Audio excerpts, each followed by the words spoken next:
That spoke of familiarity, which was dangerous. She took pains to look like she belonged there. Her light brown shoulder-length hair was pulled back into a ponytail, which made the Hispanic features she inherited from her father stand out more than the African-American features she inherited from her mother. She didn't wear any makeup, not that she needed any. Her smooth caramel skin was flawless. She had deep, dark brown eyes that were highlighted with minuscule flecks of amber. Her thick black eyelashes were longer than store-bought lashes. She wore non-prescription glasses and a fake nose ring just to alter her normal appearance. To complete her transformation, she picked up a knockoff black Juicy Couture tracksuit from a street vendor on the east side. The outfit was nice, but it was the gear that wouldn't normally be a part of her wardrobe. At any rate, she didn't think anyone around the complex would care, but it was best not to take chances. Black Reeboks and a small, black backpack completed her outfit. As she neared the entrance to West Arms, she passed by several men speaking Spanish. They were probably Mexicans, as were most Latinos living on the west side of Columbus. She didn't glance at them long enough to see their faces, but she smiled slightly as she overheard a part of their conversation. They were talking about her body. It wasn't anything new. She had heard it all before, and then some.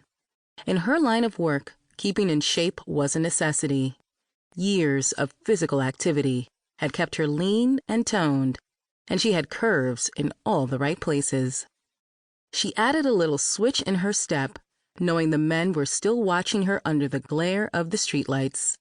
She could almost feel their eyes trained on the curve of her backside as it swayed gently with each step. It still amazed her how much power a female could wield over a man with her body.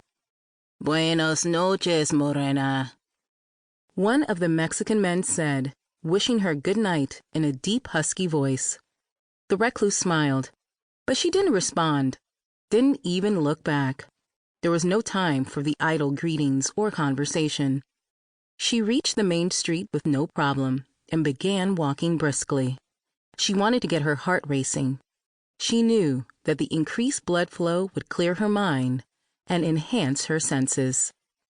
15 minutes later, she reached her destination. She looked at the small one-story house in front of her. She had passed by the brick structure numerous times over the past couple of weeks, and each time she saw the same thing: a neatly manicured lawn with pink tulips now in full bloom, a security door, bars on all of the windows, dim lights, and little traffic in and out of the house. Each time the particulars of the dwelling made her a little uneasy. She had been given the task of taking out a man who was supposedly trying to take over her boss's turf. And yet this man chose the least amount of security. There were no floodlights or motion detectors. He didn't even have any of his boys standing by the front door to watch his back in case anything went down. As she looked at her watch, she figured his reasons for choosing vulnerability wouldn't matter much in about 20 minutes. He just made her job a lot easier. She walked along a concrete pathway that led into the backyard. Not even a pit bull to announce her presence.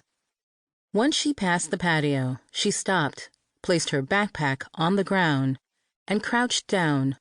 She knew the large barbecue grill and patio furniture would shield her presence from anyone inside of the house.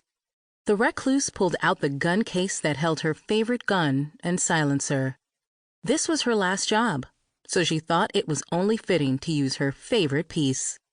She waited for a couple of minutes, using her senses to make sure everything was right. Hearing nothing out of the ordinary, she crept quietly towards the house. Her target was the bedroom she had identified just over a week ago as that of her prey. It appeared to be dark inside of the bedroom, and she wondered how long she would have to wait until he turned on the light and met his destiny. She crept along the side of the house, running her hand along the coarse brick to keep her balance as she concentrated on the ground. She didn't want to trip on any wayward objects. Once she reached the bedroom window, she stopped. She stood in